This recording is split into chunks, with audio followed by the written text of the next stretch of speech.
का मौका दूंगा बजट के बाद। माननीय वित्त मंत्री जी। Honorable Speaker, I present the budget for the year 2021-2022. As introduction, Honorable Speaker, the preparation of this budget was undertaken in circumstances like never before. We knew of calamities that have affected a country or a region within a country.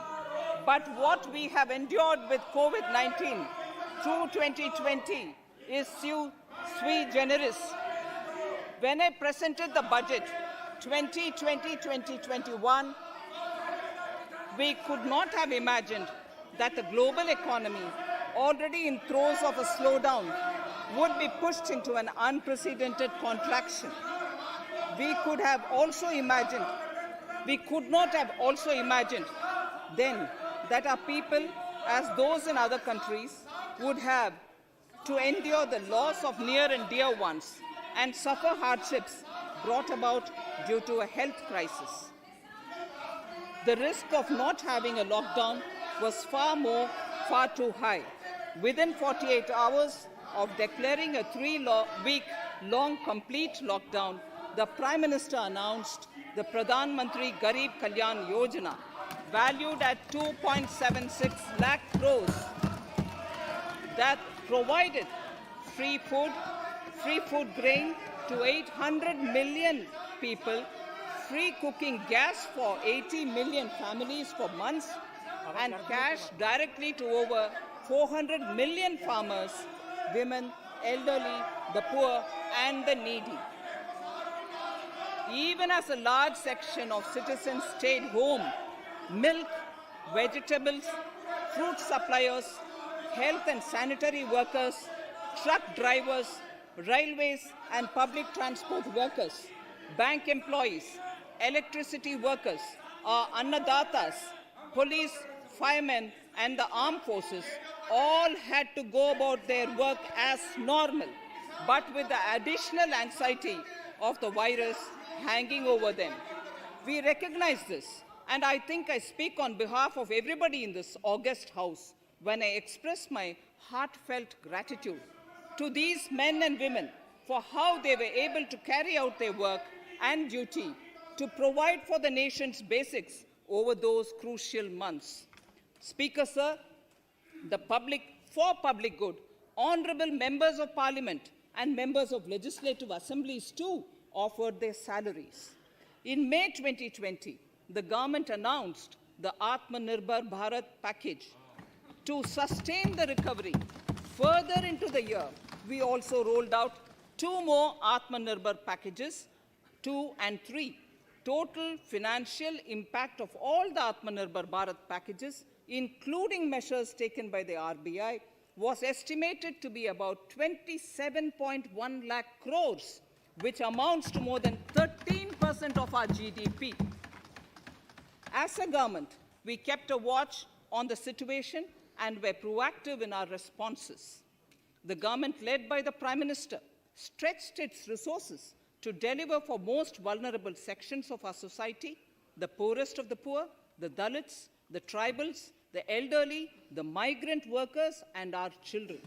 The Pradhan Mantri Garib Kalyan Yojana, the 3 Atmanirbhar packages, and announcements made later were like 5 mini budgets in themselves. The Atmanirbhar packages accelerated our pace of structural reforms, redefinition of MSMEs, commercialization of the mining sector, agriculture and labor reforms, privatization of public sector undertakings, one nation, one ration card, production-linked incentive schemes are some of the notable reforms carried out during this period. Faceless income tax assessment, DBT, and financial inclusion are the others. Today, India has 2 vaccines available and has begun medically safeguarding not only her own citizens against COVID-19, but also those of 100 or more countries. It is added comfort to know that 2 or more vaccines are also expected soon. Honorable Prime Minister launched the vaccination drive by crediting and thanking our scientists. We are ever grateful for the strength and rigor of their efforts. Having said that, we are all reminded time and again that our fight against COVID-19 continues into 2021. Now, just as it happened after the two world wars, there are signs that the political, economic, and strategic relations in the post-COVID world are changing. This moment in history is the dawn of a new era, one in which India is well poised to truly be the land of promise and hope. I borrow the words of Rabindranath Tagore. Faith is the bird that feels the light and sings when the dawn is still dark. Faith is the bird that feels the light and sings when the dawn is still dark. In this spirit, I can't help but recall the joy that we as cricket-loving nation felt after the Team India's recent spectacular success in Australia. It has reminded us of all the qualities that we as a people, particularly our youth, epitomize of having abundant promise and the unsuppressed thirst to perform and to succeed. Today, data shows that India now has one of the lowest death rate of 112 per million population and one of the lowest active cases of about 130 per million. This has laid the foundation to the revival we are seeing now in the economy. This budget will be the first of this new decade. This budget will also be a digital budget, and that has happened with all your support. So far, only 3 times has a budget followed a contraction in the economy. All such contractions earlier were as a result of situations typical to India. This time, the contraction in our economy is due to a global pandemic, just like in several other countries. Having said that, I want to confidently state that our government is fully prepared to support and facilitate the economy's reset. This budget provides every opportunity for our economy to raise and capture the pace that it needs for a sustainable growth. 2021 is the year of many important milestones for our history. I mention a few of these. It is the 75th year of independence, 60 years of Goa's accession to India, 50 years of the 1971 India-Pakistan War. It will be the year of the 8th census of independent India. It will also be India's turn at the BRICS presidency, the year for our Chandrayaan-3 mission, and the Haridwar Mahakumbh.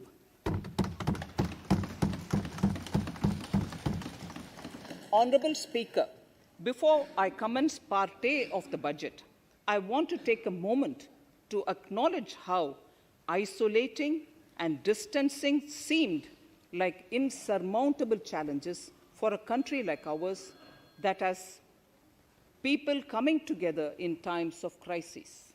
It hurts us in many ways. It hurt us in many ways.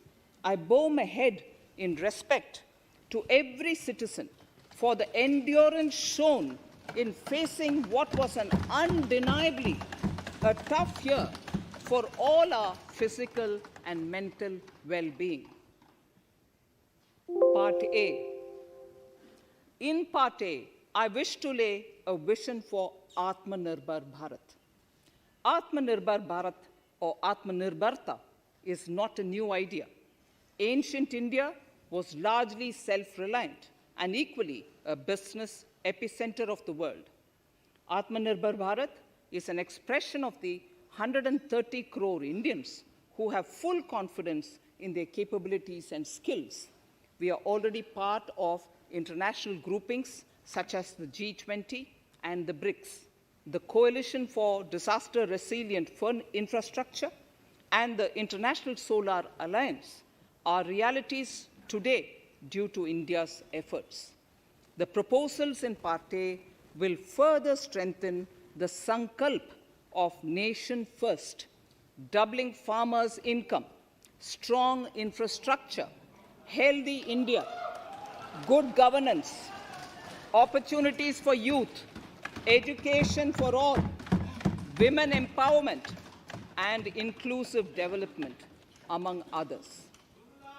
Additionally, also on the path to fast implementation are the 13 promises we had made in the budget of 2015-16, which were to materialize during the Amrit Mahotsav of 2022 on the 75th year of our independence. They too resonate with the vision of Atmanirbharta. The budget proposals for 21-22 rest on 6 pillars: health and well-being, physical and financial capital and infrastructure, inclusive development for aspirational India, reinvigorating human capital, innovation and R&D, and as 6th, minimum government and maximum governance. I now move to talking about the first pillar, health and well-being. Even at the outset, I would like to say that the investment on health infrastructure in this budget has increased substantially. Progressively, as institutions absorb more, we shall commit more. Taking a holistic approach to health, we focus on strengthening 3 areas: preventive, curative, and well-being. Health systems. A new centrally sponsored scheme, PM Atmanirbhar Swasth Bharat Yojana, will be launched with an outlay of about 64,180 crores over 6 years. This will develop capacities of primary, secondary, and tertiary care health systems, strengthen existing national institutions, and create new institutions to cater to detection and cure of new and emerging diseases. This will be in addition to the National Health Mission.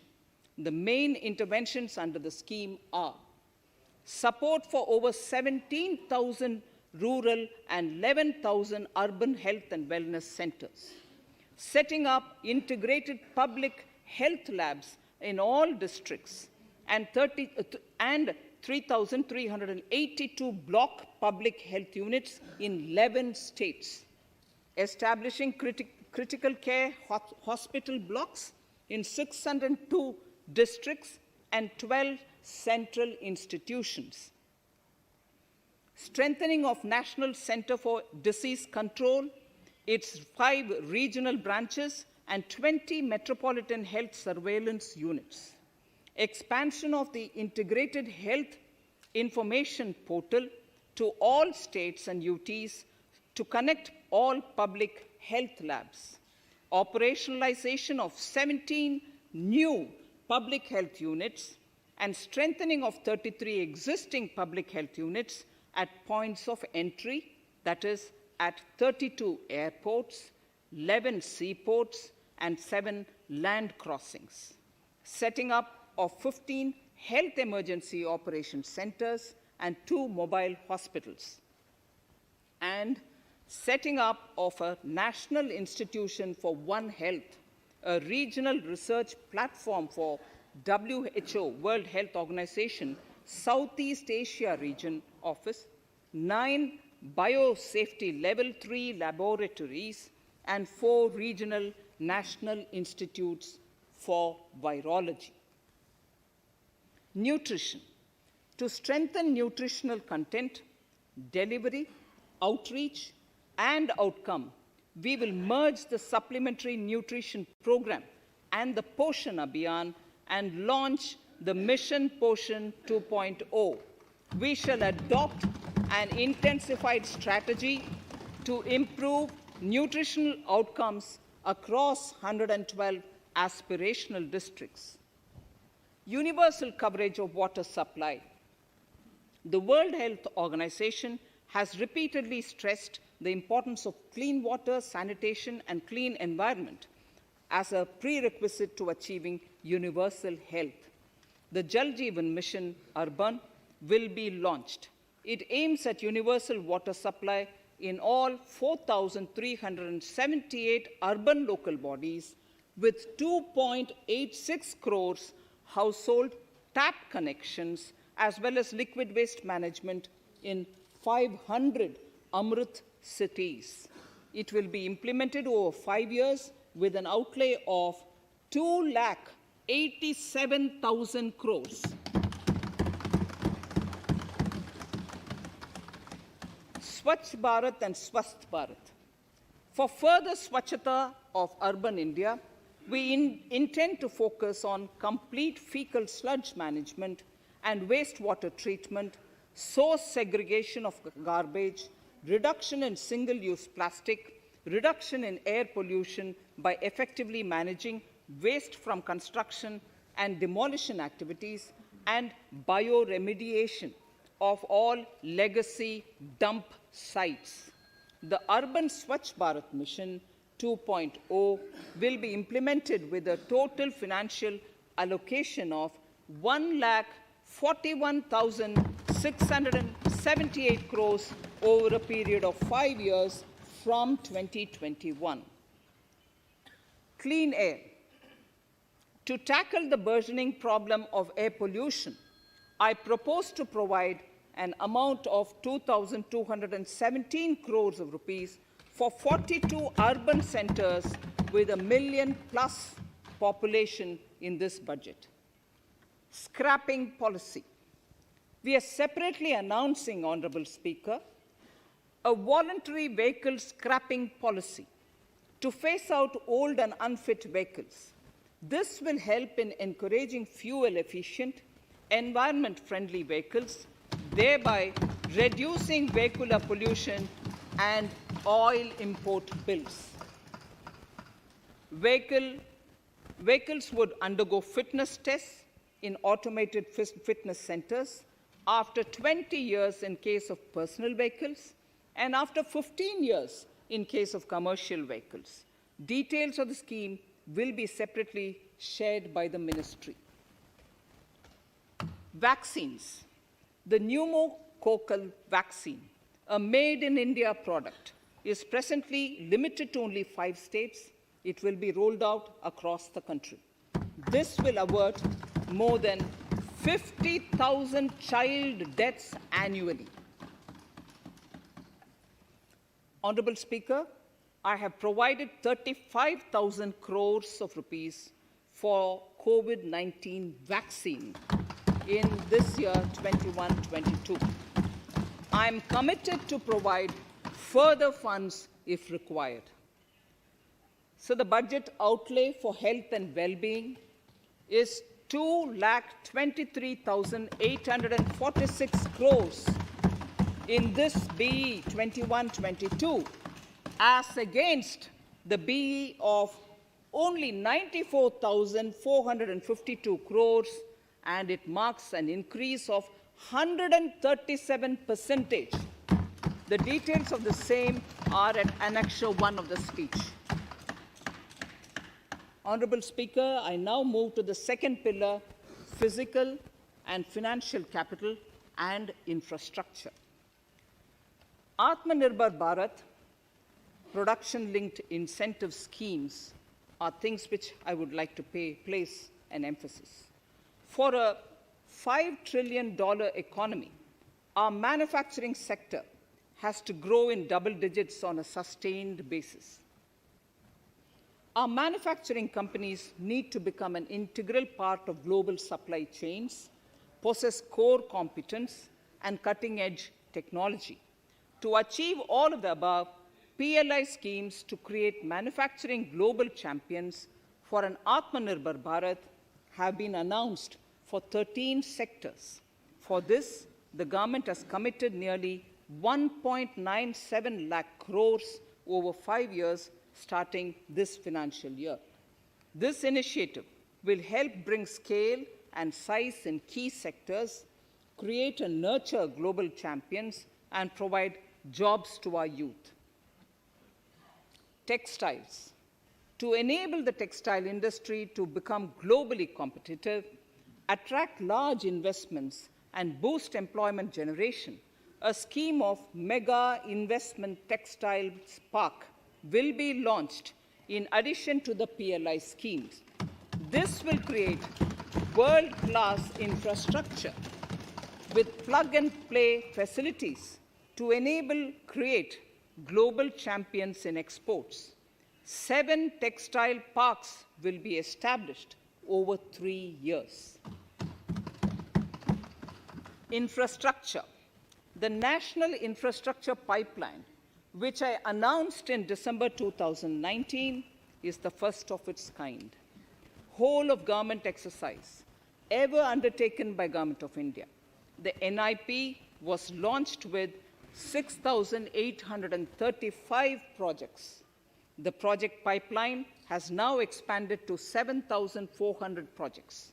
Around 217 projects worth rupees 1.10 lakh crores under some key infrastructure ministries have been completed.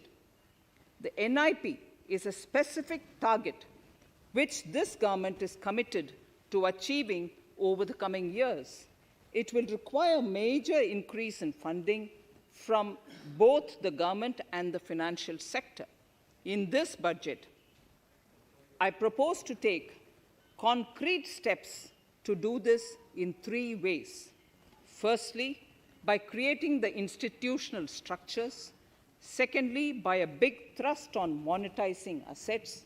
And thirdly, by enhancing the share of capital expenditure in central and state budgets. Infrastructure needs long-term debt financing. A professionally managed development financial institution is necessary to act as a provider, enabler, and catalyst for infrastructure financing. Accordingly, I shall introduce a bill to set up a development financial institution. I have provided a sum of 20,000 crore rupees to capitalize this institution. The ambition is to have a lending portfolio of at least 5 lakh crores for this DFI within 3 years' time. Debt financing of InvITs and REITs by foreign portfolio investors will be enabled by making suitable amendments in the relevant legislations. This will further ease access of finance to InvITs and REITs, thus augmenting funds for infrastructure and real estate sectors. Asset monetization. Monetizing operating public infrastructure. Monetizing operating public infrastructure assets is a very important financing option for new infrastructure construction. A national monetization pipeline of potential brownfield infrastructure assets will be launched. An asset monetization dashboard will also be created for tracking the progress and to provide visibility to investors. Some important measures in the direction of monetization are National Highways Authority of India and the PGCIL each have sponsored one InvIT that will attract international and institutional investors.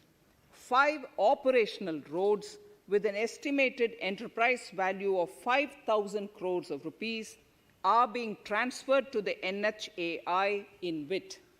Similarly, transmission assets of value 7,000 crores will be transferred to the PGCIL InvIT. Railways will monetize dedicated freight corridor assets for operations and maintenance after commissioning. A next lot of airports will be monetized for operations and management concessions. Other core infrastructure assets that will be rolled out under the asset monetization programs are NHAI operational toll roads, 2 transmission assets of PGCL, 3 oil and gas pipelines of GAIL, Gas Authority of India Limited, IOCL and HPCL, airports Authority of India airports in Tier 2 and 3 cities, other railway infrastructure assets, warehousing assets of CPSE, such as the Central Warehousing Corporation and NAFED, among others, and sports stadiums. Sharp increase in capital budget. In the BE 2020-21, we had provided for 4.12 lakh crores for capital expenditure. It was our effort that in spite of resource crunch, we should spend more on capital, and we are likely to end this year at around 4.39 lakh crores, which I have provided in the RE of 2020-2021. For 21-22, I propose a sharp increase in capital expenditure and thus have provided 5.54 lakh crores, which is 34.5% more than the BE of 2020-2021. Of this, I have kept a sum of more than 44,000 crores in the budget head of the Department of Economic Affairs to be provided for projects, programs, or departments that show good progress in capital expenditure and are in need of further funds.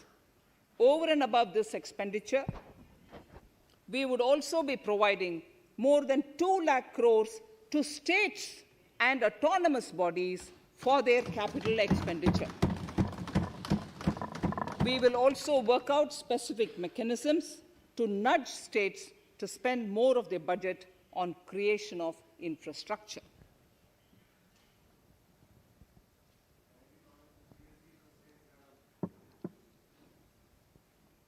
Roads and highways infrastructure. More than 13,000 kilometer length of roads at a cost of 3.3 lakh crores has already been awarded under the 5.35 lakh crores Bharatmala Pariyojana project, of which 3,800 kilometers have been constructed. By March 2022, we would be awarding another 8,500 kilometers and complete an additional 11,000 kilometers of national highway corridors. To further augment road infrastructure, more economic corridors are also being planned. Some are 3,500 kilometers of national highway works in the state of Tamil Nadu at an investment of 1.03 lakh crores. These include Madurai-Kollam corridor, Chittoor-Tachur corridor, and construction will start next year. Second, 1,100 kilometers of national highway works in the state of Kerala at an investment of 65,000 crores, including 600 kilometer section of Mumbai-Kanyakumari corridor in Kerala. Third, 675 kilometers of highway works in the state of West Bengal at a cost of 25,000 crores, including upgradation of existing road Kolkata-Siliguri.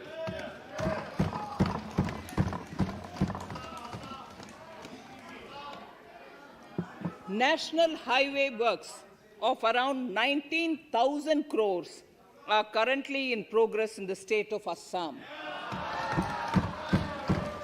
Further works of more than 34,000 crores covering more than 1,300 kilometers of national highways will be undertaken in the state in the coming 3 years. Some of the flagship corridors and other important projects that would see considerable activity in 2021-22 are in Annexure 2 to my speech. I am also providing an enhanced outlay of 1,18,101 crores, 1,18,101 crores for Ministry of Road Transport and Highways, of which 1,08,230 crores is for capital, the highest ever provided. Railway infrastructure. Honorable Speaker, sir, Indian Railways have prepared a National Rail Plan for India 2030. The plan is to create a future-ready railway system by 2030. Bringing down the logistic costs for an industry is at the core of our strategy to enable Make in India. It is expected that Western Dedicated Freight Corridor and Eastern Dedicated Freight Corridor will be commissioned by June 2022. The following additional initiatives are also proposed. The Sonnagar-Gomo sections, 263 kilometers of Eastern Dedicated Freight Corridor, will be taken up in PPP mode in this year itself. Gomo-Dankuni section of 274.3 kilometers will be also taken up shortly in short succession. We will undertake future dedicated freight corridor projects, namely East Coast Corridor from Kharagpur to Vijayawada, East-West Corridor from Bhusawal to Kharagpur to Dankuni, and North-South Corridor from Itarsi to Vijayawada. Detailed project reports will be undertaken in the first phase. Broad gauge route kilometers, RKM as they refer to, electrified is expected to reach 46,000 kilometers, 46,000 RKMs. That is 72% by end of 2021 from 41,548 RKMs on 1st October 2020. 100% electrification of broad gauge routes will be completed by December 2023. For passenger convenience and safety, the following measures are being proposed. We will introduce the aesthetically designed Vista Dome LHB coach on tourist routes to give better travel experience to passengers. The safety measures undertaken in the past few years have borne results. To further strengthen this effort, high-density network and highly utilized network routes of Indian Railways will be provided with an indigenously developed automatic train protection system that eliminates train collision due to human error. I am providing a record sum of 1,10,055 crores for railways, of which 1,07,100 crores is for capital expenditure only. Urban infrastructure. We will work towards raising the share of public transport in urban areas through expansion of metro rail networks and augmentation of city bus services. A new scheme will be launched at a cost of 18,000 crores to support augmentation of public bus transport services. The scheme will facilitate deployment of innovative PPP models to enable private sector players to finance, to acquire, to operate, and to maintain over 20,000 buses. The scheme will boost the automobile sector, provide fillip to economic growth, create employment opportunities for our youth, and enhance ease of mobility for urban residents. A total of 702 kilometers of conventional metro is operational, and another 1,016 kilometers of metro and RRTS is under construction in 27 cities. 2 new technologies, that is Metro Light and Metro Neo, will be deployed to provide metro rail systems at much lesser cost with same experience, convenience, and safety in Tier 2 cities and peripheral areas of Tier 1 cities also. Central counterpart funding will be provided to Kochi Metro Railway Phase 2 of 11.5 kilometer at a cost of 1,957.05 crores. Chennai Metro Railway Phase 2 of 118.9 kilometers at a cost of 63,246 crores.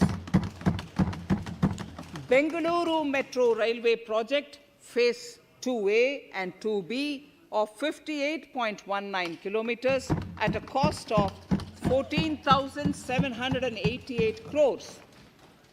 Nagpur Metro Rail Project Phase 2 and Nashik Metro at a cost of 5,976 crores and 2,092 crores respectively.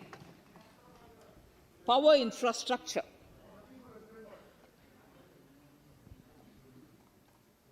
The past 6 years have seen a number of reforms and achievements in power sector.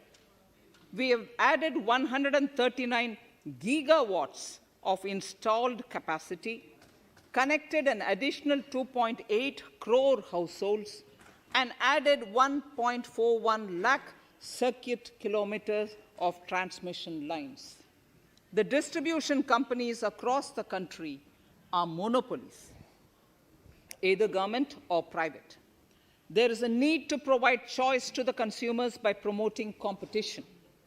A framework will be put in place to give consumers alternatives to choose from among more than one distribution companies. I read that sentence again.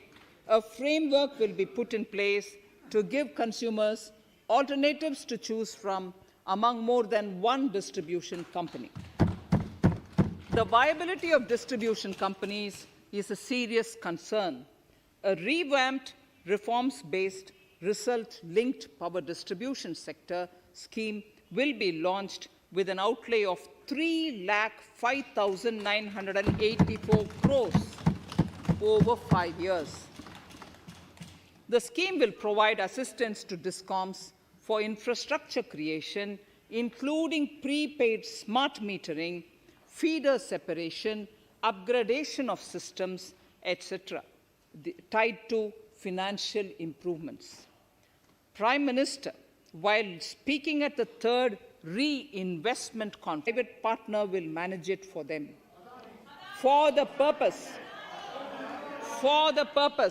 7 projects worth more than 2,000 crores will be offered by the major ports on private-public partnership mode in FY 21-22. A scheme for promoting flagging of merchant ships in India will be launched by providing subsidy support to Indian shipping companies in global tenders floated by ministries and CPSCs. An amount of 1,624 crores will be provided over 5 years. This initiative will enable greater training and employment opportunities for Indian seafarers, besides enhancing Indian companies' share in global shipping. India has enacted Recycling of Ships Act in 2019 and acceded to the Hong Kong International Convention. Around 90 ship recycling yards at Alang in Gujarat have already achieved HKC-compliant certificates. Efforts will be made to bring more ships to India from Europe and Japan.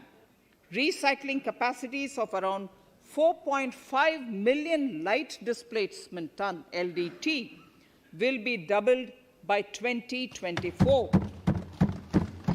This is expected to generate an additional 1.5 lakh jobs for our youth. Petroleum and natural gas. Our government has kept fuel supplies running across the country without interruption during the COVID-19 lockdown period. Taking note of the crucial nature of the sector in people's lives, the following key initiatives are being announced. 1. Ujjwala scheme, which has benefited 8 crore households, will be extended to cover 1 crore more beneficiaries. We will add 100 more districts in next 3 years to the city gas distribution network. A gas pipeline project will be taken up in the Union Territory of Jammu and Kashmir. An independent gas transport system operator will be set up for facilitation and coordination of booking of common carrier capacity in all natural gas pipelines on a non-discriminatory open access basis. Financial capital. I propose to consolidate the provisions of the SEBI Act 1992, Depositories Act 1996, Securities Contracts Regulation Act 1956, and Government Securities Act 2007 into a rationalized single Securities Markets Code. The government would support the development of a world-class fintech hub at the GIFT IFSC. To instill confidence amongst the participants in corporate bond market during times of stress and to generally enhance secondary market liquidity, it is proposed to create a permanent institutional framework. The proposed body would purchase investment-grade debt securities both in the stressed and normal times and help in the development of the bond market. In the budget 2018-19, government had announced its intent to establish a system of regulated gold exchanges in the country for the purpose, assaying, logistics, etc. In addition, towards investor protection, I propose to introduce an investor charter as a right of all financial investors in financial products. To give a further boost to the non-conventional energy sector, I propose to provide additional capital infusion of 1,000 crores to Solar Energy Corporation of India and 1,500 crores to Indian Renewable Energy Development Agency. I propose to amend the Insurance Act 1938 to increase the permissible FDI limit from 49% to 74% in insurance companies and allow foreign ownership and control with safeguards. Under the new structure, the majority of directors on the board and key management persons would be resident Indians, with at least 50% of directors being independent directors and specified percentage of profits being retained as general reserve.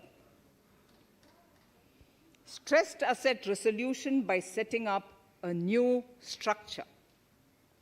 The high level of provisioning by public sector banks of their stressed assets calls for a measure to clean up the bank books. An asset reconstruction company limited and asset management company would be set up to consolidate and take over the existing stressed debt and then manage and dispose of the assets to alternative investment funds and other potential investors for eventual value realization. Recapitalization of PSB. To further consolidate the financial capital capacity of PSBs, further recapitalization of 20,000 crores is proposed in 21-22. Deposit insurance. Last year, government had approved an increase in the deposit insurance cover from 1 lakh rupees to 5 lakhs for bank customers.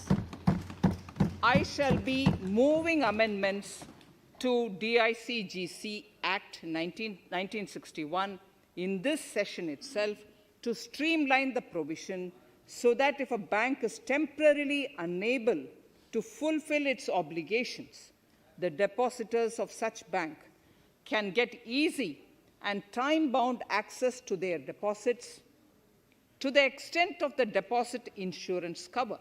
This would help FCs with minimum asset size of 100 crores, the minimum loan size eligible for debt recovery under the Securitization and Reconstruction of Financial Assets and Enforcement of Security Interests SARFAESI Act 2002. It is proposed to be reduced from the existing level of 50 lakhs to 20 lakhs. Company matters. The decriminalization of the procedural and technical compoundable offences under Companies Act 2013 is now complete. I now propose to take up decriminalization of the Limited Liability Partnerships Act 2008.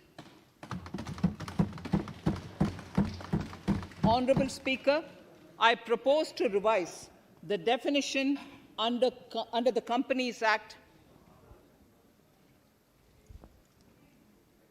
2013 for small companies by increasing the threshold for paid-up capital from not exceeding 50 lakh to not exceeding 2 crores and turnover from not exceeding 2 crores to not exceeding 20 crores. This will benefit more than 2 lakh companies in easing their compliance requirements.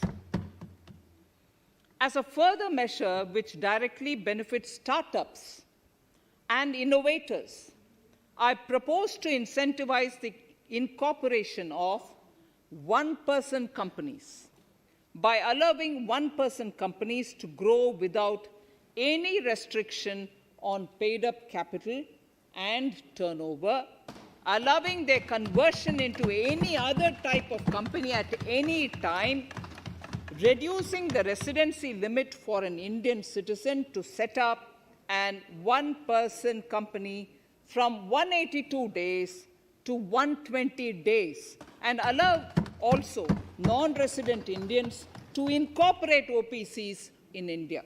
This will be a big boost for startups. To ensure faster resolution of cases, the NCLT framework will be strengthened, e-court system shall be implemented, and alternate methods of debt resolution and special framework for MSMEs shall be introduced. During the coming fiscal, we will be launching data analytics, artificial intelligence, machine learning driven MCA 2.1 version to MCA 21 version 3.0, MC consultation and compliance management. Disinvestment and strategic sale. In spite of COVID-19, we have kept working towards strategic disinvestment.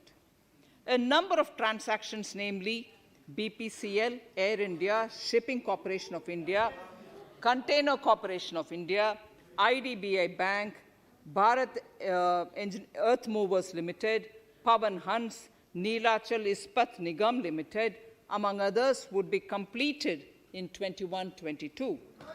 Other than IDBI Bank, we propose to take up the 2 public sector banks and 1 general insurance company in the year 21-22. This would require legislative amendments, and I propose to introduce the amendments in this session itself. In 21-22, we would also bring the IPO of LIC, for which I am bringing the requisite amendments in this session itself. In the Atmanirbhar package, I had announced that we will come out with a policy of strategic disinvestment of public sector enterprises. I'm happy to inform the House that the government has the government has approved the said policy. The policy provides a clear roadmap for disinvestment in all non-strategic and strategic sectors. We have kept 4 areas that are strategic, where bare minimum CPSEs will be maintained and rest privatized. In the remaining sectors of all CPSEs will be privatized. The main highlights of the policy are mentioned in Annexure 3. To fast forward the disinvestment policy, I'm asking NITI to work out on the next list of centre public sector companies that would be taken up for strategic disinvestment. To similarly incentivize states to take to disinvestment of their public sector companies, we will work out an incentive package of central funds to states. Idle assets will not contribute to Atmanirbhar Bharat. The non-core assets largely consist of surplus land with government ministries and departments and public sector enterprises. Monetizing of land can either be by way of direct sale or concession or by similar means. This requires special abilities, and for this purpose, I propose to use a special purpose vehicle in the form of a company that would carry out this activity. In order to ensure timely completion of closure of sick or loss-making CPSEs, we will introduce a revised mechanism that will ensure timely closure of such units. I have estimated 1,75,000 crores as receipts from disinvestment in BE 21-22.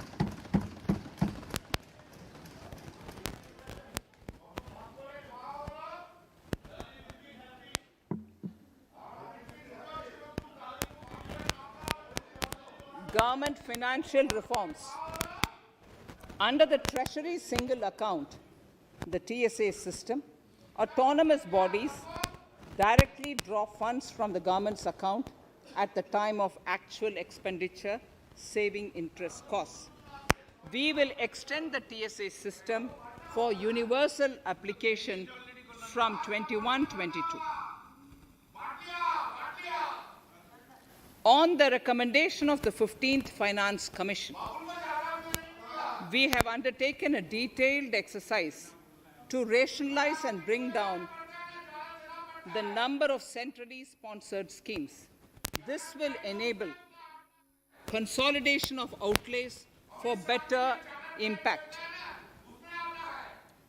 The government is committed to the development of multi-state cooperatives and will provide all support to them. To further streamline the ease of doing business for cooperatives, I propose to set up a separate administrative structure for them. So the third pillar of Atmanirbhar Bharat, inclusive development for aspirational India. Honorable Speaker, sir, under this pillar, I will cover agriculture and allied sectors, farmers' welfare and rural India, migrant workers and labor, and financial inclusion. Agriculture. Our government is committed to the welfare of farmers. The MSP regime has undergone a sea change to assure price that is at least 1.5 times the cost of production across all commodities.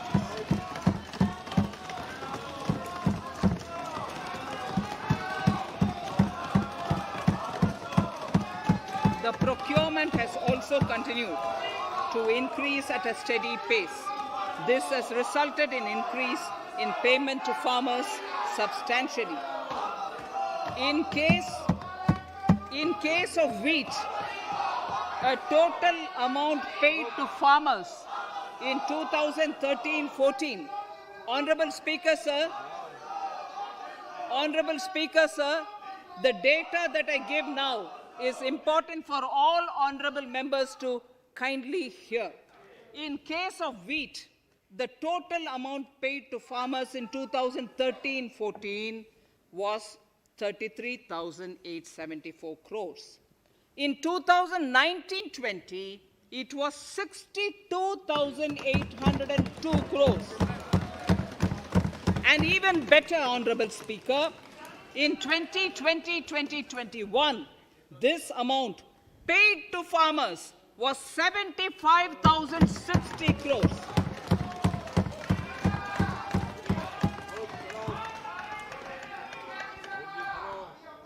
Honorable Speaker, again an important fact, the number of wheat growing farmers that were benefited increased in 2020-21 to 43.36 lakhs compared to 35.57 lakhs in 2019-20.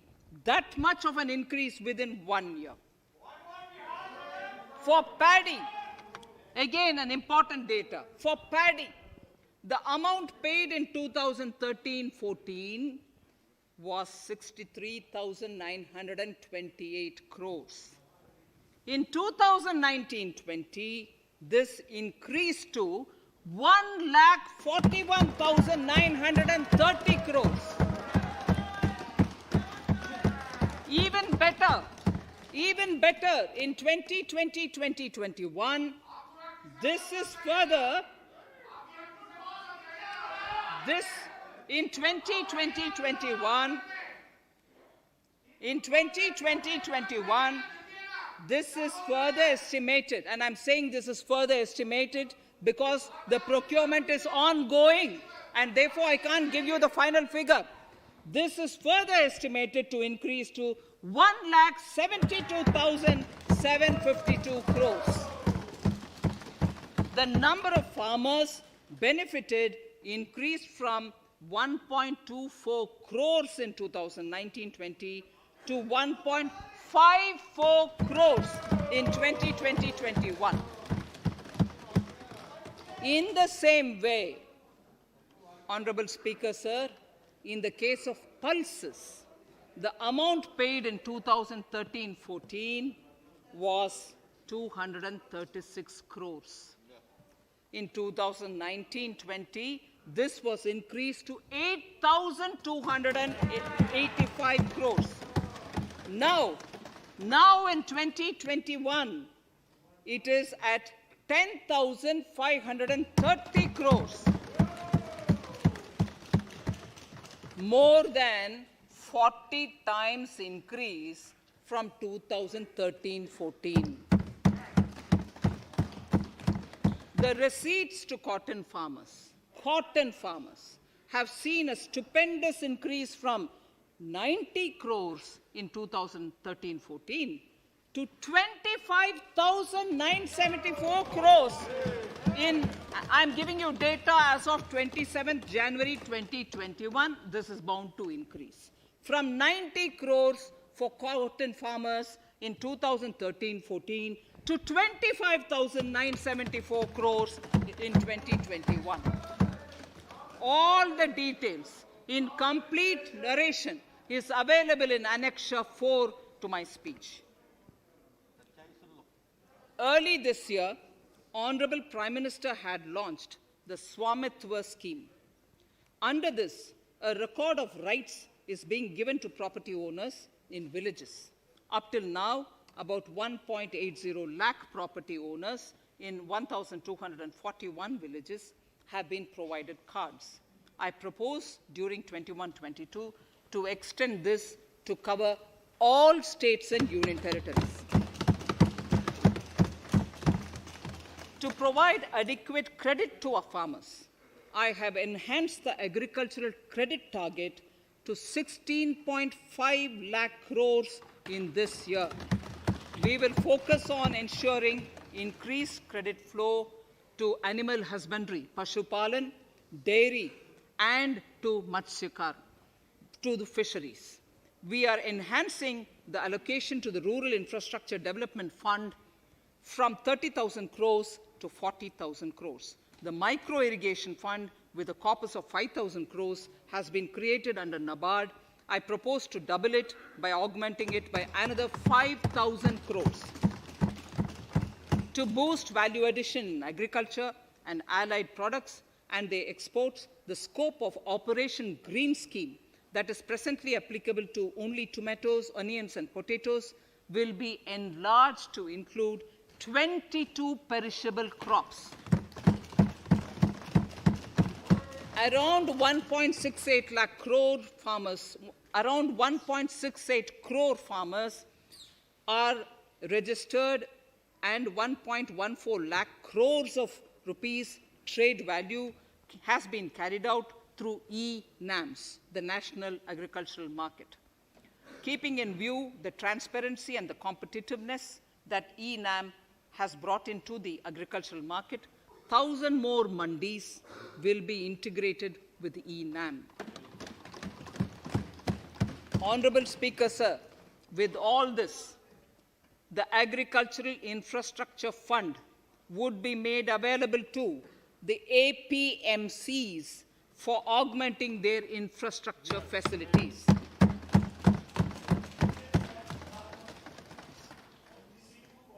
Fisheries. I am proposing substantial investments in the development of modern fishing harbors and fish landing centers. To start with, 5 major fishing harbors: Kochi, Chennai, Visakhapatnam, Paradip, and we will also develop inland fishing harbors and fish landing centers along the banks of rivers and waterways. Seaweed farming is an emerging sector with potential to transform the lives of coastal communities. It will provide large-scale employment and additional incomes. To promote seaweed farming and cultivation, I propose a multi-purpose seaweed park to be established in Tamil Nadu. Migrant workers and laborers. We have launched the One Nation, One Ration Card scheme, through which beneficiaries can claim their rations anywhere in the country. Migrant workers in particular benefit from the scheme. Those staying away from their families can partially claim their ration where they are stationed. Rest. I'm happy to inform you that One Nation, One Ration and Union Territories, reaching about 69 crore beneficiaries. That's a total of 86% beneficiaries covered. The remaining 4 states and UTs will be integrated in the next few months. To further extend our efforts towards the unorganized labor force, migrant workers in particular, I propose to launch a portal that will collect relevant information on gig workers, building and construction workers, housing, skill, insurance credit, and food schemes for all migrant workers. We will conclude a process that began 20 years ago with the implementation of the 4 labor codes. For the first time globally, social security benefits will be extended to gig and platform workers.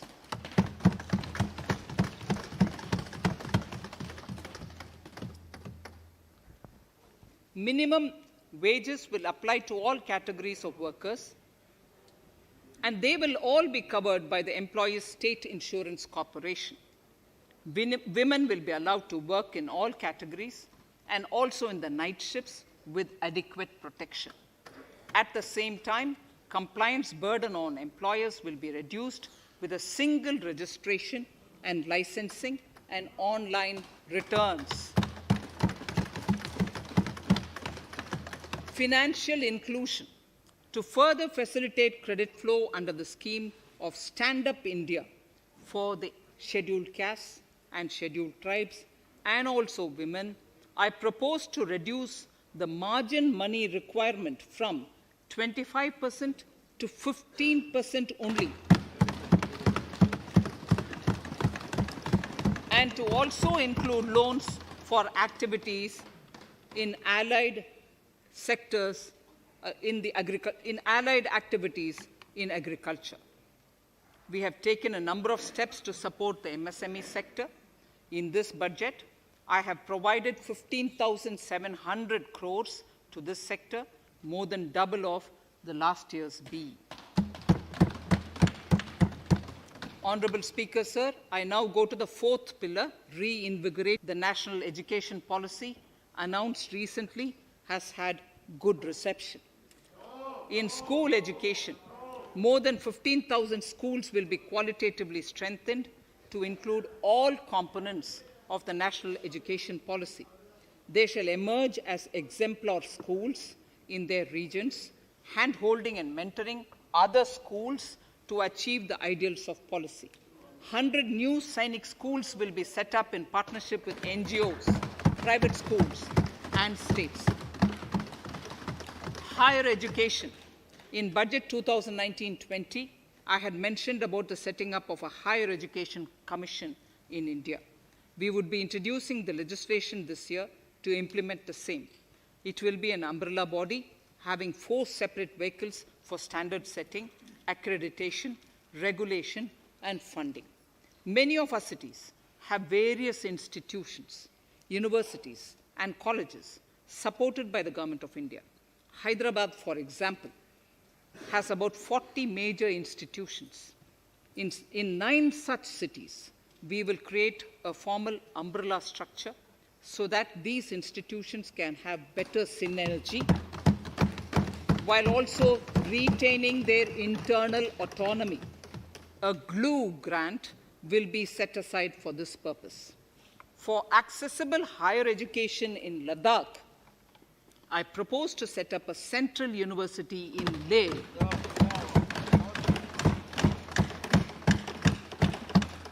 The other important projects to be taken up as a part of the NEP are listed in Annexure 5. Scheduled caste and scheduled tribes welfare.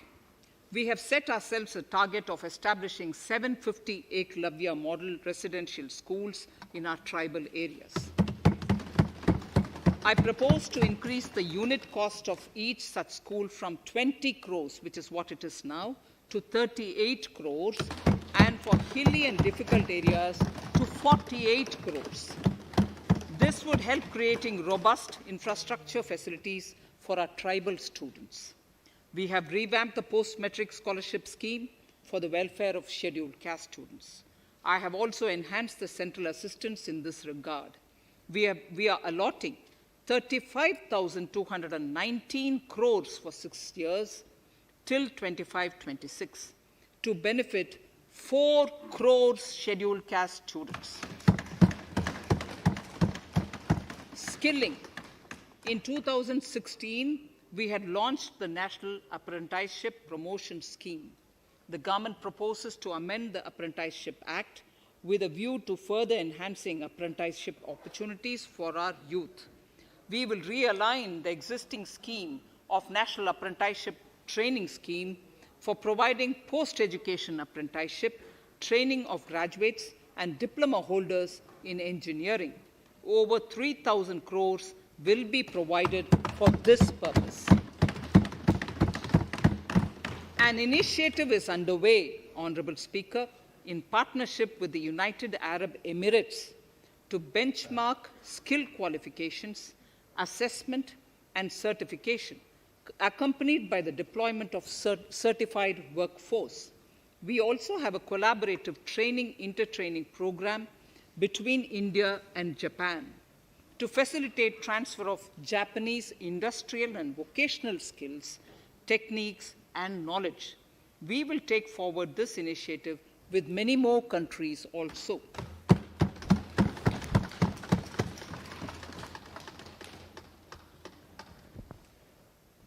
Innovation and R&D. In my budget speech of 2019, I had announced the National Research Foundation. We have now worked out the modalities, and the NRF outlay will be of 50,000 crores over 5 years. It will ensure that the overall research ecosystem in the country is strengthened with focus on identified national priority thrust areas. There has been a manifold increase in digital payments in the recent past. to give a further boost to digital transactions, I earmark 1,500 crores for a proposed scheme that will provide financial incentive to promote digital mode of payment. We will undertake a new initiative, National Language Translation Mission. This will enable the wealth of governance and policy-related knowledge on the internet being made available in major Indian languages. The new Space India Limited, a PSU under the Department of Space, will execute the PSLV CS-51 launch, carrying the Amazonia satellite from Brazil, along with a few smaller Indian satellites. As part of the Gaganyaan mission activities, 4 Indian astronauts are being trained on generic spaceflight aspects in Russia. The first unmanned launch is slated for December 2021. Our oceans are a storehouse of living and non-living resources. To better understand this realm, we will launch a deep ocean mission with a budget outlay of more than 4,000 crores over 5 years.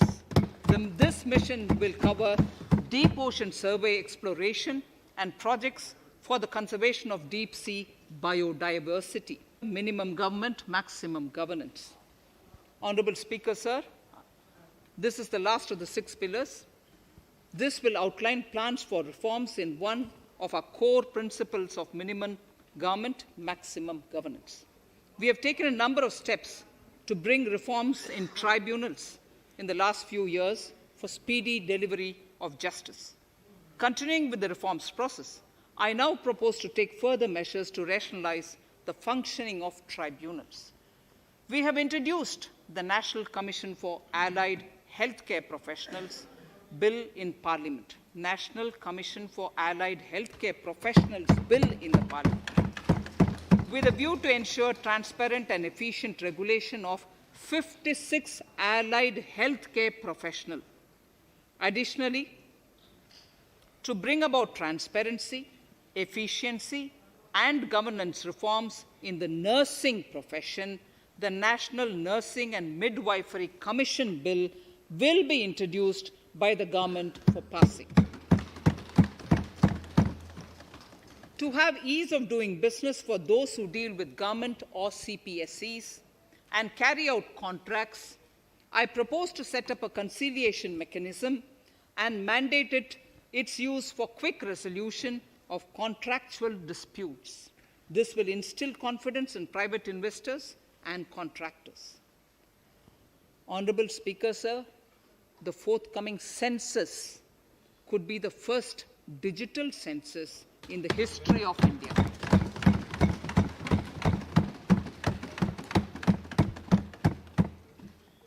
For this monumental milestone marking task, I have allocated 3,768 crores in this year, 21-22. Honorable Speaker, Goa is celebrating the Diamond Jubilee year of the state's liberation from Portuguese rule. From the Government of India's side, I propose to grant 300 crores to the Government of Goa for the celebrations. I propose to provide 1,000 crores for the welfare of tea workers, especially women and children in Assam and West Bengal. A special scheme will be devised for the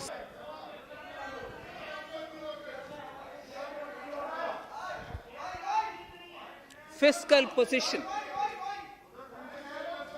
Fiscal position. In these last few paragraphs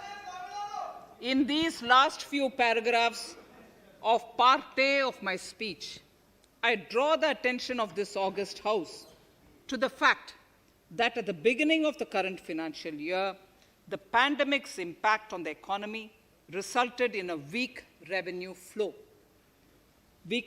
inflow. This was combined with high expenditure to provide essential relief to vulnerable sections of the society, especially the poor, the women, scheduled castes, and scheduled tribes. Unlike many other countries, we opted for a series of medium-sized packages during the pandemic so that we could calibrate and target our response according to the evolving situation. Once the health situation stabilized and the lockdown was being slowly lifted, we switched to ramping up government spending so as to revive domestic demand. As a result, against an original BE expenditure of 30.42 lakh crores for 2020-21, our RE estimates are 34.50 lakhs. 30.42 now within the year going up to 34.5 lakh crores. We have maintained quality of expenditure. The capital expenditure estimated in the RE is 4.39 lakh crores as against 4.12 lakh crores in the BE stage. So the beginning of the year, we had marked only 4.12 lakh, whereas it is 4.39 lakh crores as we end the year. Fiscal deficit in RE 2020-2021 is pegged at 9.5% of the GDP. Fiscal deficit in RE 2020 to 2021 is pegged at 9.5% of GDP. We have funded this through government borrowings, multilateral borrowings, small saving funds, and short-term borrowings. We would need another 80,000 crores, for which we would be approaching the market in these 2 months. We would be needing another 80,000 crores, for which we would be approaching the markets in these 2 months. To ensure that the economy is given the required push, our BE estimates for expenditure in 21-22 are 34.83 lakh crores. This includes 5.54 lakh crores as capital expenditure, an increase of 34.5% over the BE figure of 2020-2021. The fiscal deficit in BE 21-22 is estimated to be 6.8% of the GDP. The gross borrowing from the market for the next year would be around 12 lakh crores. We plan to continue with our path of fiscal consolidation and intend to reach the fiscal deficit level below 4.5% of the GDP by 2025-2026, with a fairly steady decline over the period. Increasing the buoyancy of tax revenue through improved compliance, and secondly, by increased receipts from monetization of assets, including public sector enterprises and land. The Contingency Fund of India is being proposed to be augmented. The Contingency Fund of India is being proposed to be augmented from 500 crores to 30,000 crores through finance bill. In accordance with the views of the 15th Finance Commission, we are allowing a normal ceiling of net borrowing for the states at 4% of GSDP for the year 21-22. A portion of the ceiling expenditure, additional borrowing ceiling of 0.5% of the GSDP will also be provided subject to conditions. States will be expected to reach a fiscal deficit of 3% of GSDP by 2023-24 as recommended by the 15th Finance Commission. In the July 27 on extra budgetary resources, it disclosed the borrowings of the government agencies that went towards funding Government of India schemes and whose repayment burden was on the government. In my 2020-21 budget, I enhanced the scope and coverage of that statement by including the loans provided by government to the FCI, the Food Corporation of India. Taking a step further in this direction, I propose to discontinue the NSSF loan to FCI for food subsidy, and accordingly, budget provisions have been made in RE 2020-21 and in the BE 2021-22. The extra budgetary resource details are at Annexure 6. We know that the FRBM Act mandates fiscal deficit of 3% of GDP to be achieved by 31st March 2020-2021.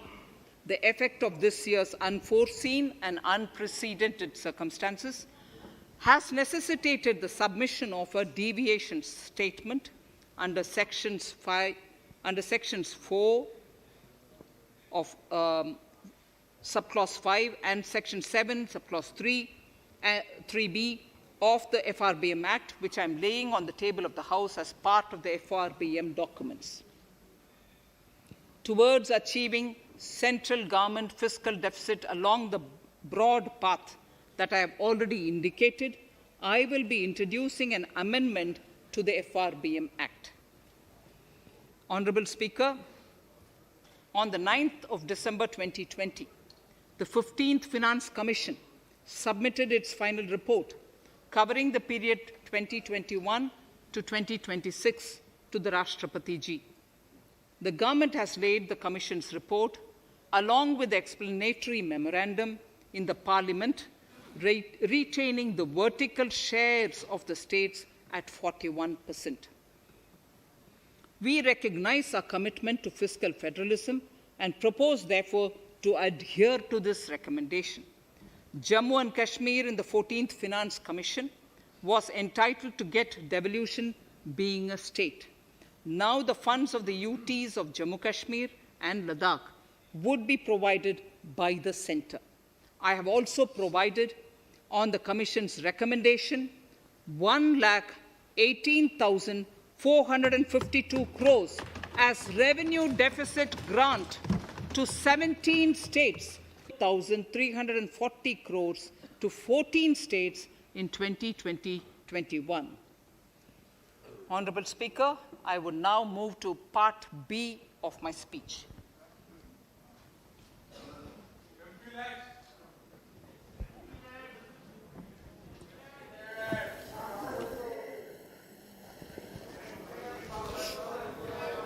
Honourable Speaker, the world is facing a serious challenge of the pandemic and its aftershock.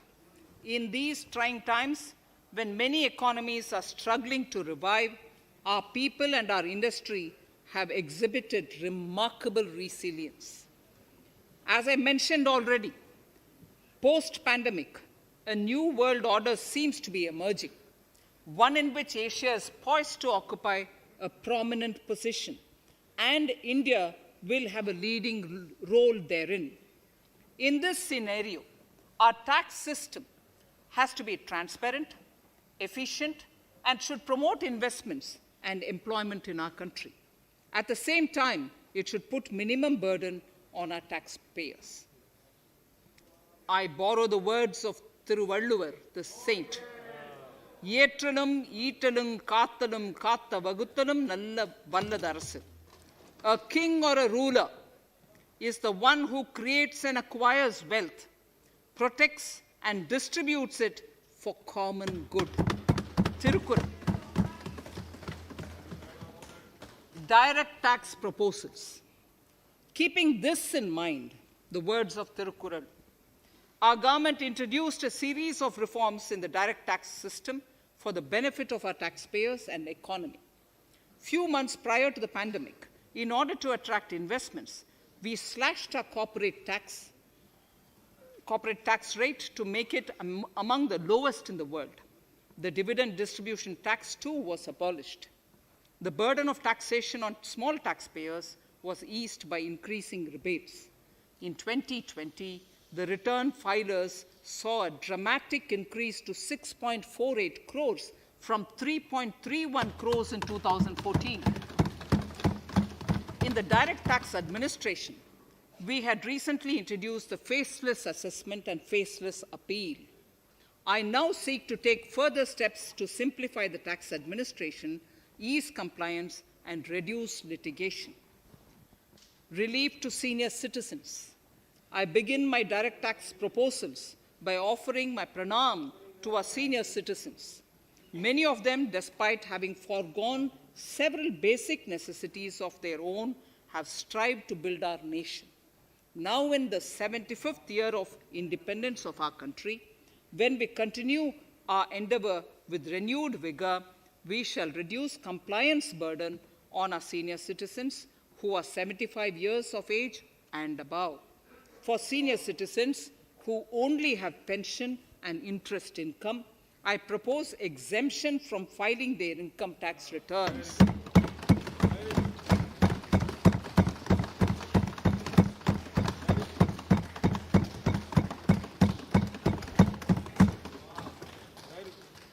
The paying bank will deduct the necessary tax on their income.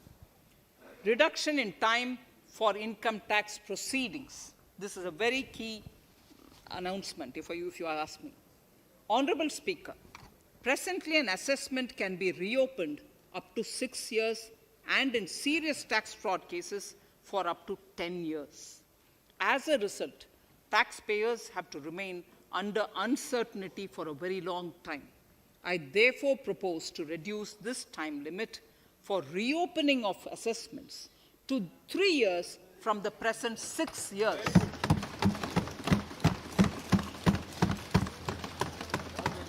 In serious tax evasion cases too, only where there is evidence of concealment of income of 50 lakh or more in a year. In serious tax evasion cases too, only where there is evidence of concealment of income of 50 lakh or more in a year can the assessment be reopened up to 10 years. Even this reopening can be done only after the approval of the Principal Chief Commissioner, the highest level of Income Tax Department. Setting up the Dispute Resolution Committee. Honorable Speaker, it has been the resolve of this government to reduce litigation, which mars the present taxation system. The government came out with the Direct Taxation Vivad Se Vishwas scheme to give taxpayers an opportunity to settle long-pending disputes and be relieved to further strain on their time and resources. The response from taxpayers has been the best ever, as over 110,000 taxpayers have already opted to settle tax disputes of over 85,000 crores under the scheme. To further reduce litigation for small taxpayers, I propose to constitute a dispute resolution committee for them, which will be faceless to ensure efficiency, transparency, and accountability. Anyone with a taxable income up to 50 lakh and disputed income up to 10 lakh shall be eligible to approach the committee. Faceless IT-AT. For ease of compliance and to reduce discretion, we are committed to make the taxation processes faceless. The government has already introduced faceless assessment and appeal this year. The next level of income tax appeal is the Income Tax Appellate Tribunal. I now propose to make this tribunal faceless. We shall establish a national faceless Income Tax Appellate Tribunal Center. All communication between the tribunal and the appellant shall be electronic. Where personal hearing is needed, it shall be done through video conferencing. Relaxations to NRI. When non-resident Indians return to India, they have issues with respect to their accrued incomes in their foreign retirement accounts. This is usually due to mismatch in taxation period. They also face difficulties in getting credit for Indian taxes in foreign jurisdictions. I propose to notify rules for removing their hardship of double taxation. Exemption from audit. Currently, if your turnover exceeds 1 crore, you have to get your accounts audited. In February 2020 budget, I had increased the limit for tax audit to 5 crores for those who carry out 95% of their transactions digitally. To further incentivize digital transactions and to reduce compliance burden, I propose to increase this limit for tax audit for such persons from 5 crores to 10 crores. Relief for dividend. In the previous budget, I had abolished the dividend distribution tax in order to incentivize investment. Dividend was made taxable in the hands of shareholders. Now, in order to provide ease of compliance, I propose to make dividend payment to rate and InvIT exempt from TDS. Further, as the amount of dividend income cannot be estimated correctly by the shareholders for paying advance tax, I propose to provide that advance tax liability on dividend income shall arise only after the declaration or payment of dividend. Also, for the foreign portfolio investors, I propose to enable deduction of tax on dividend income at lower treaty rate. Attracting foreign investment into infrastructure sector. In the last budget, for attracting foreign investment in the infrastructure sector, we had granted 100% tax exemption, subject to certain conditions, to foreign sovereign wealth funds and pension funds on their income from investment in Indian infrastructure. We have noticed that few of such funds are facing difficulties in meeting some of the conditions. In order to ensure that a large number of funds invest in India, I propose to relax some of these conditions relating to prohibition on private funding, restriction on commercial activities, and direct investment in infrastructure. In order to allow funding of infrastructure by issue of zero-coupon bonds, I propose to make notified infrastructure debt funds eligible to raise funds by issuing tax-efficient zero-coupon bonds. Affordable housing.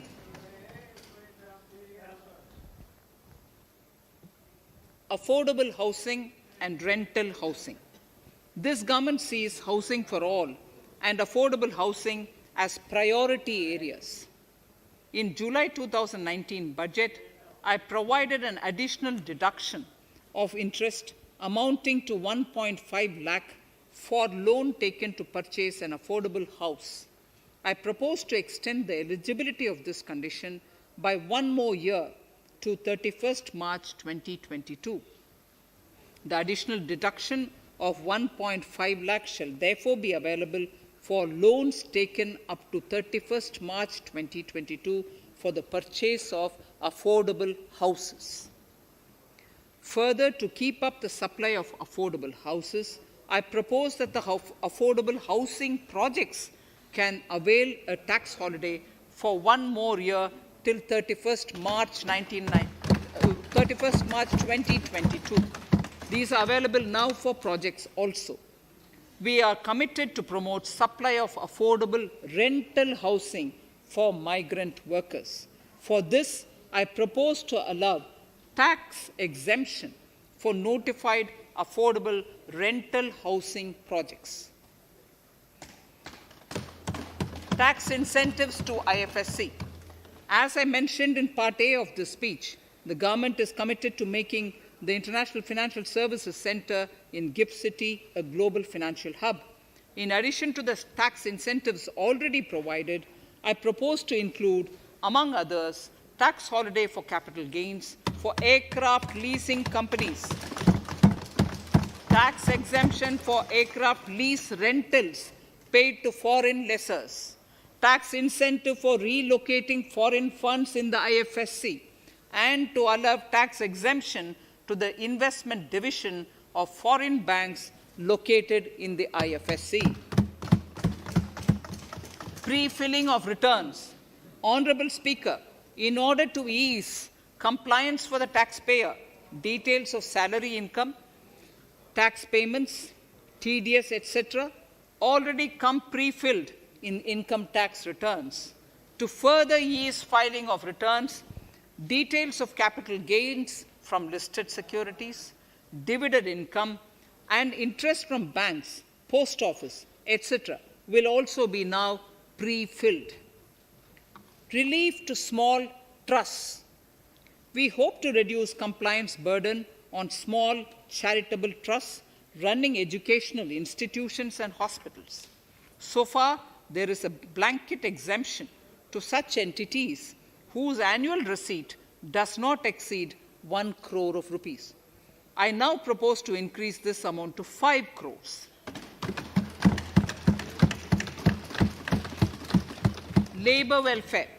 We have noticed that some employers deduct the contribution of employees toward provident funds, superannuation funds, and other social security funds, but do not deposit these contributions within the specified time.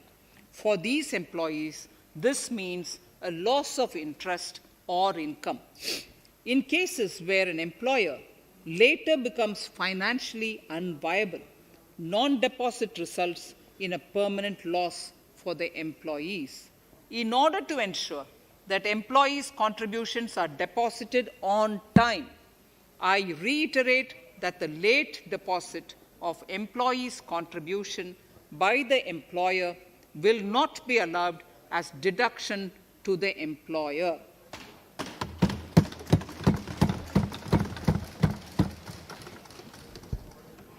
Incentives for startups. In order to incentivize startups in the country, I propose to extend the eligibility for claiming tax holiday for startups by 1 more year, till 31st March 2022. Further, in order to incentivize funding for the startups, I propose to extend the capital gains exemption for investment in startups by 1 more year, till 31st March 2022. Sir, I now come to indirect tax proposals. GST. Before I come to my indirect tax proposals, I would like to appraise the House on GST. The GST is now 4 years old, and we have taken several measures to further simplify it. Some of the measures include nil return through SMS, quarterly return and monthly payment for small taxpayers, electronic invoice system, validated input tax statements, pre-filled editable GST return, and staggering of returns filing. The capacity of GST and system has also been enhanced. We have also deployed deep analytics and artificial intelligence to identify tax evaders and fake billers and launched special drives against them. The results speak for themselves. We have made record collections in the last few months. The GST Council has painstakingly thrashed out thorny issues. As chairperson to the Council, I want to assure this House that we shall take every possible measure to smoothen the GST further and to remove anomalies such as inverted duty structure. Custom duty rationalization.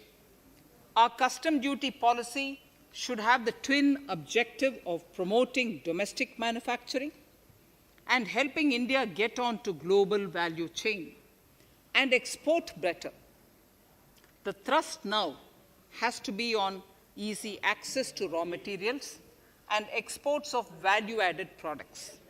Towards this, last year, we started overhauling the customs duty structure, eliminating 80 outdated exemptions. I also thank everyone who responded overwhelmingly to a crowdsourcing call for suggestions on this revamp. I now propose to review more than 400 old old exemptions this year. I repeat, I now propose to review more than 400 old exemptions this year.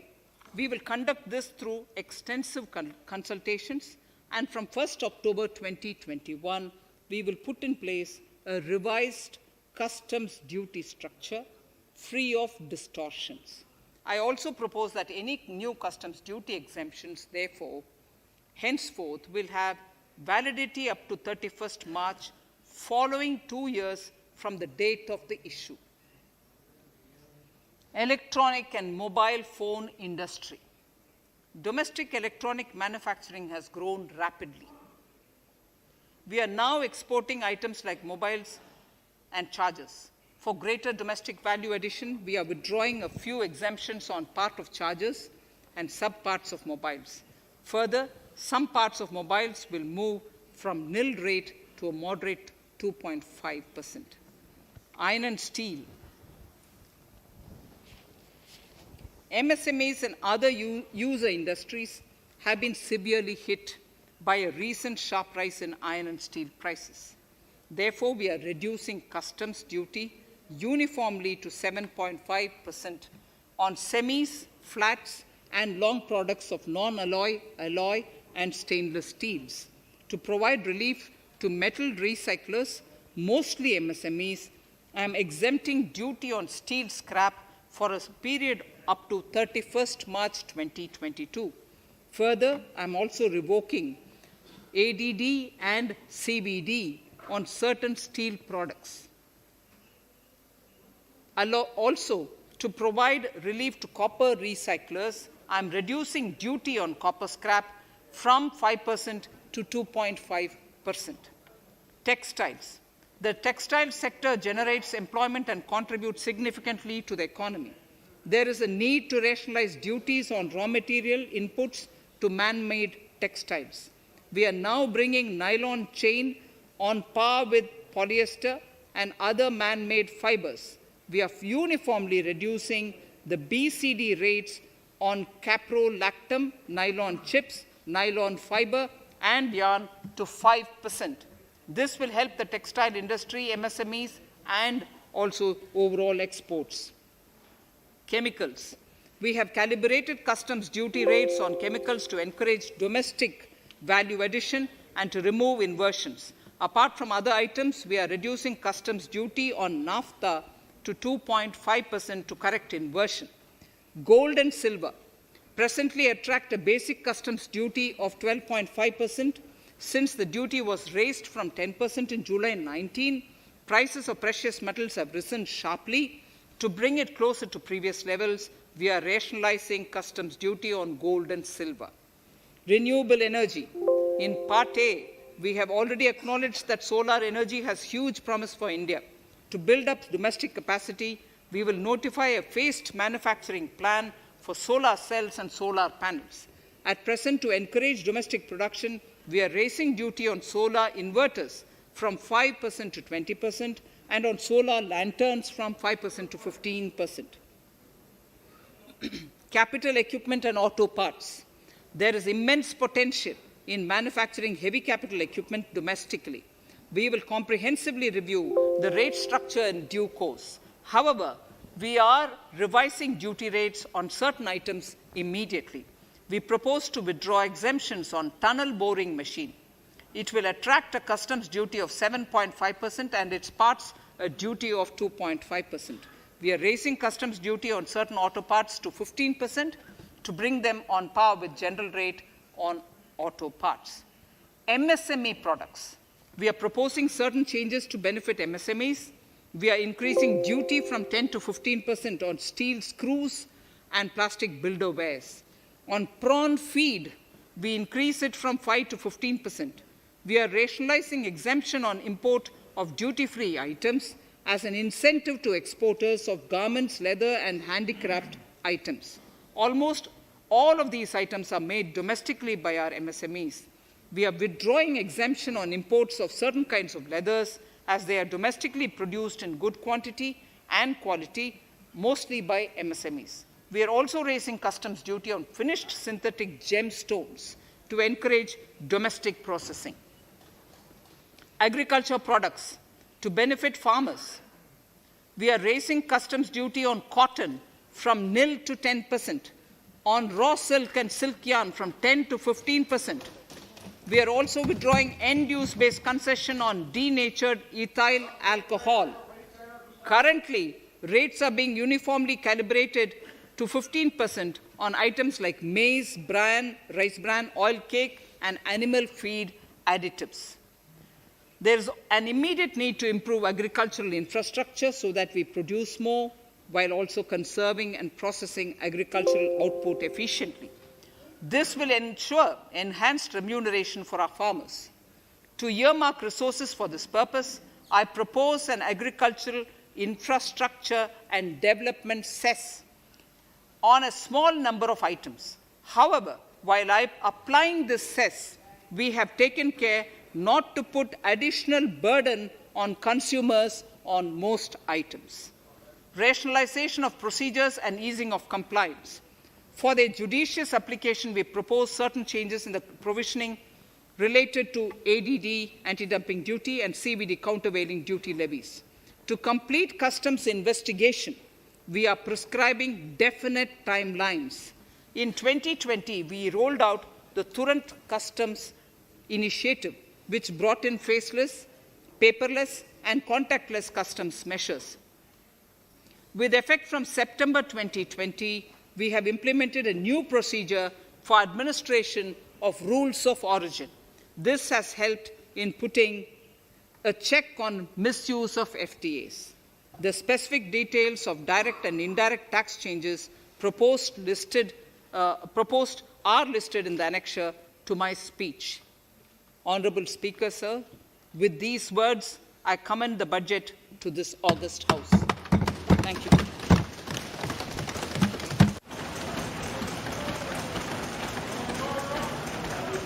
Item number 1, माननीय मंत्री जी, item number 1। Sorry, I don't have it with me. Sir, I wish to place on table the 15th Finance Commission report.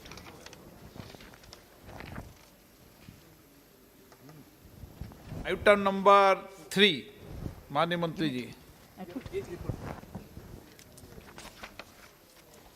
So, I wish to lay on the table the following statements under Section 3(1) of the Fiscal Responsibility and Budget Management Act 2003, the medium-term fiscal policy, fiscal policy strategy statement, and macroeconomic framework statement.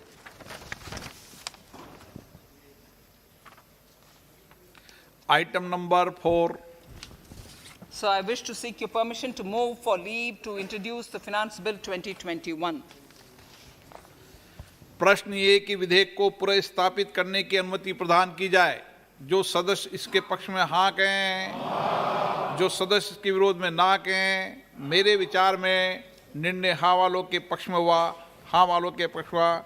माननीय मंत्री जी विधेयक को पुनर्स्थापित करें। Shri Prahlad Joshi ji. With your permission, I rise to present the 18th report of Business Advisory Committee. माननीय सदस्यगण, माननीय वित्त मंत्री जी के बजट भाषण की प्रतियां प्रकाशक फलक पर उपलब्ध है। सदस्य अपनी प्रति प्रकाशन फलक से प्राप्त कर सकते हैं। माननीय सदस्यगण, जैसा कि आपको समाचार 2 के माध्यम से पहले सूचित किया जा चुका है कि बजट की प्रतियां आपको मेंबर्स पोर्टल के माध्यम से उपलब्ध कराई जा रही है।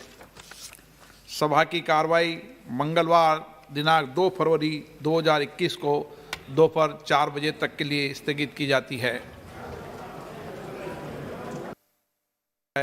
कि बजट की प्रतियां आपको मेंबर्स पोर्टल के माध्यम से उपलब्ध कराई जा रही है।